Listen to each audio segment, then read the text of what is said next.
Simbolo ng lakas at katatagan ang mga kawayan. Hindi agad napatutumba anuman ang panahon. Tulad ng mga pamilyang aming nakilala sa kagubatan ng Norzagaray, Bulacan.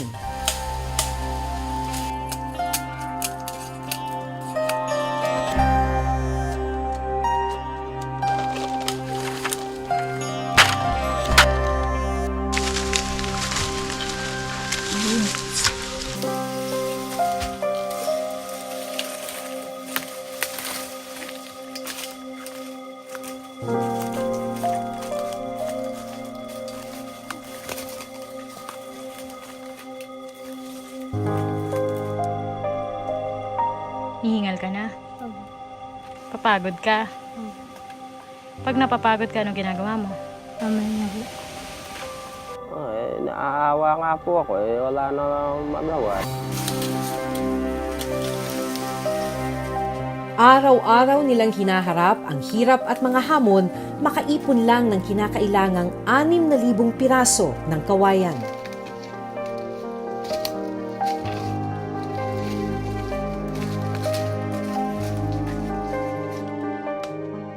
Kasi po pangarap ko din po talaga na makapagtapos ako ng pag-aaral.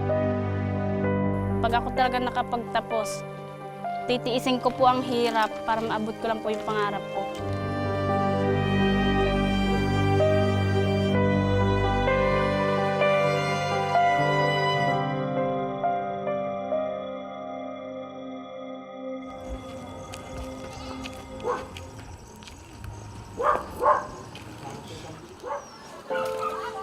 Maagang naghanda ang pamilya ni Gary ng kanilang almusal. Kape at isang latang sardinas ang pagsasaluhan ng 6 na miyembro ng pamilya. Ayun po, kumain po tayo.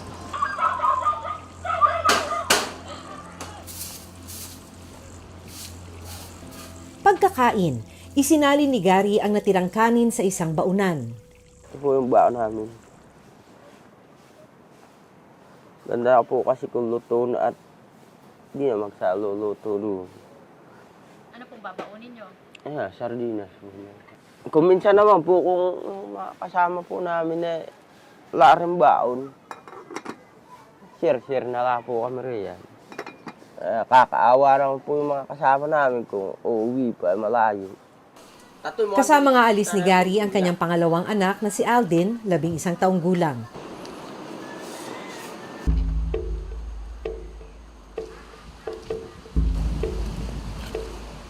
Pero hindi eskwelahan ang kanilang destinasyon, kundi sa isang masukal na kagubatan para magbungkawi o magtabas ng mga kawayan. Punta po tayo sa Rasi, tataga po ng Bukawi. Malayo pa po. Mga ilang oras kang maglalakad? Pero kung sa amin naman po, yung dire-diretso, wala pa naman po isang oras. Bago makarating, kapansin-pansin ang ilang bugkos ng kawayan na inipon sa isang tabi.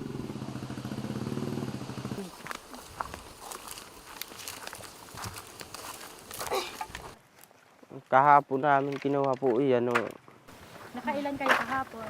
1:30 po ito. Ito po naman po lahat na ito. Kailangan nilang makaipon ng 6,000 piraso ng kawayan para maibenta sa isang buyer. Ang halaga, 4 hanggang 10 piso kada piraso, depende sa sukat. Pero malayo pa ang kanilang bubunuin. Kaya wala nang inaksayang oras sina Gary at Aldin. Gamit ang itak, isa-isang tinabas ni Gary ang mga sanga at dahong nakaharang sa kanilang daraanan.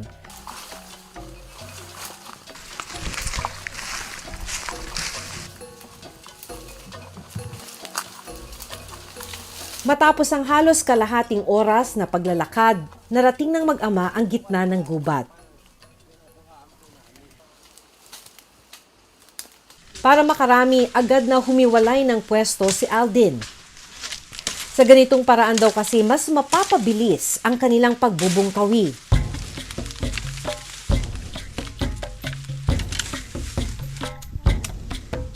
Dobleng ingat ang ginagawa ni Aldin habang nagtatabas ng kawayan.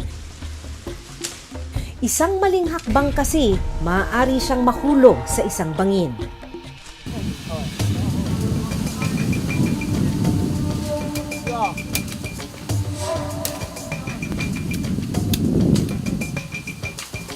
Sinimulan na rin ni Gary ang pagtatabas ng mga kawayan na bungkawi kung tawagin.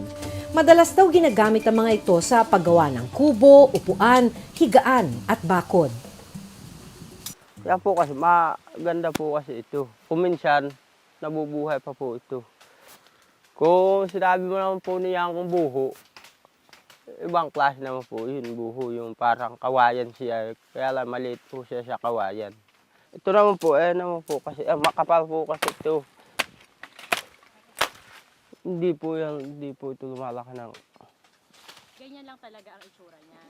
Kung minsan, lumalaki rin hanggang maliit lang po sa braso. Maingat na tinataga ng mag-ama ang bawat kawayan para makuha ang tamang sukat na hinihingi ng buyer. 3 pong klase po eh. Kung may 7, may 8, tapos 12. Kwento ni Aldin, 10 taong gulang siya nang magsimulang magbungkawi. Ang gusto ko lang po magpungkawi po. Sa kabila ng kanyang murang edad at payat na pangangatawan, mabilis ang kilos ni Aldin sa kawayanan. Ito lang daw kasi ang naisip niyang paraan para makatulong sa pang-araw-araw na gastusin ng kanilang pamilya. Parang katulong po ako nanay po. Parang kabili po ng pagkain namin. Makailang ulit na rin daw siya nasugatan habang nagbubungkawi. Saan ka nasugatan? Dito ka po. Saan? Ito po. Kamay, pumisok po sa paa ko. Anong nangyari dyan? Naiba po ng buho. Matapos ang mahigit 3 oras na pagbubungkawi o pagtatabas ng kawayan, nakaipon ng 13 piraso ng kawayan si Aldin. Pagsasamahin nila ang mga natabas na kawayan sa kaitatali gamit ang mga baging. Maingat nila itong papasanin sa kanilang balikat pababa ng gubat. Mabigat po ba? Ayan, at sakit ba rin sa balikat. Pero kung kay kilohin po, baka mga 50 po siguro. Yan, bigat na yan. Ayun, masakit. Siya halos parang babao na po itong piraso niya ito. Dahil sa bigat ng pasan-pasang kawayan,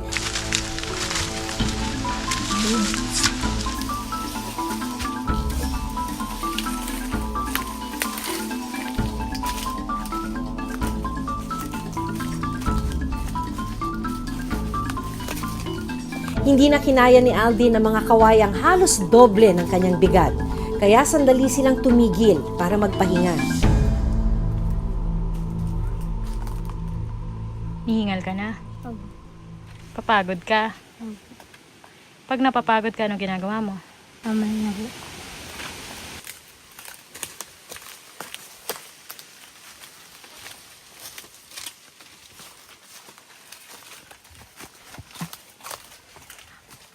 Ngayong araw, 130 piraso ng kawayan ang naipon ng mag-ama at ng iba pa nilang kasama.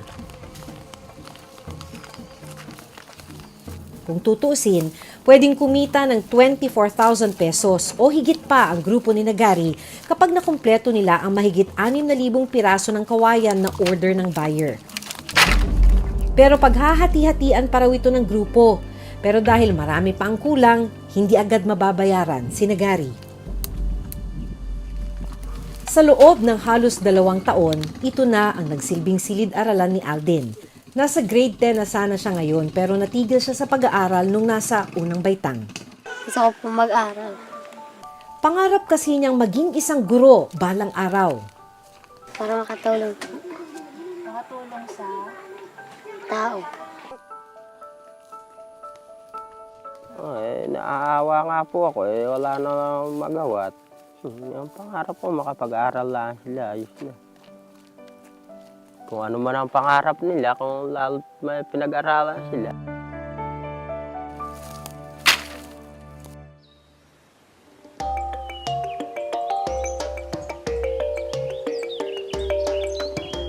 Kinabukasan, muling bumalik sa gubat ang mag-amang Gary at Aldin. Kasama na nila ang nakababatang kapatid ni Aldin na si PJ, 9 na taong gulang.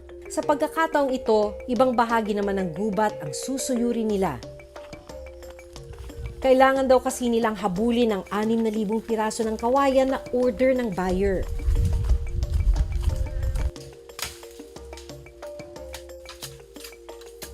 Mga ilang piraso pa kulang natin, kuya? Ay pa, 50 kasi po yung tali eh. Para bilang na rin niya. Kung sinabi niya, ay, ilang tali niya eh, yung bukawi. Per tali na lang, biglaan eh. Kaya ang grupo tulong-tulong sa pagtatabas.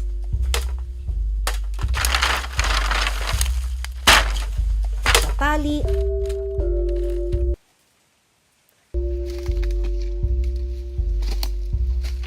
at pagpasa ng bungkus-bungkus na kawayan.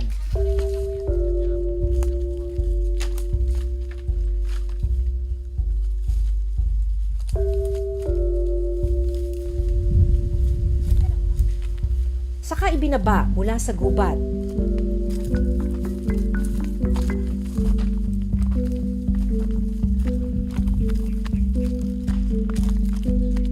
Nang makarating sa patag, isa-isa nang binilang ng grupo ang mga natabas na kawayan. Humigit siya 1,000 ah. Sa aming grupo lang po. Eh yung isang grupo, ako niya lang po kung madadala nila lahat yung 1,500 raw yun. Pero ang problema, mahigit 2,000 piraso lang ng kawayan ang naipon nila. Ibig sabihin, hindi nila naabot ang hinihinging target ng buyer kaya hindi pa raw ito maaaring kunin at maibenta ngayong araw. Saga may panghihinayang po yun dahil kasi ako po gusto ko na nga po sanang mabinta na. Sa Biyernes, may hahatid ko na po yung mga anak ko at makakapag-aral na po sila sa Loni. Pero dahil wala nang panggastos sa mga susunod pang araw, sinubukang makiusap ng grupo na ibenta na sa buyer ang mga naipong kawayan. Pero ayon sa buyer, malaki raw ang malulugi sa kanila kung hahakutin ng mas maaga ang mga order na kawayan. Aabot daw kasi ng 3,000 piso ang gasolina ng truck papunta sa lugar ni Gary. Dahil yung una po, nagbigay po sa akin ng 500. Ang balak ko po, 500 uli ang hiramin ko sa kanya. Ay, paano kung hindi siya pumayag na magpahiram sa iyo? Wala po akong magagawa dahil po siya po ang mamili hintay na lang po ako na kung anong araw yung kuha niya, makompleto namin yun. Nito lang Miyerkules, idilapit ng Reporter's Notebook ang pamilya ni Gary at Tukinda sa Municipal Social Welfare Development Office o MSWDO ng Norsagaray, Bulacan. Dito ipinaliwanag sa kanila ang mga serbisyong maaari nila makuha gaya ng medical assistance, educational assistance at food assistance. Halimbawa, libreng check-up, libreng gamot, maibibigay po talaga namin yun. Libreng pag-aaral, wala pong problema doon. Pero dahil napag-alamang sa DRT nakarehistro ang pamilya, agad na nakipag-ugnayan ng Norsagaray MSWDO sa DRT. Ang pamilya ni Aldin, umaasa ring makatatanggap ng iba pang tulong mula sa lokal na pamahalaan. Sa akin po sana taga matutulungan po ako. Kahit malano sa kaya malano mga anak kong nag-aaral sa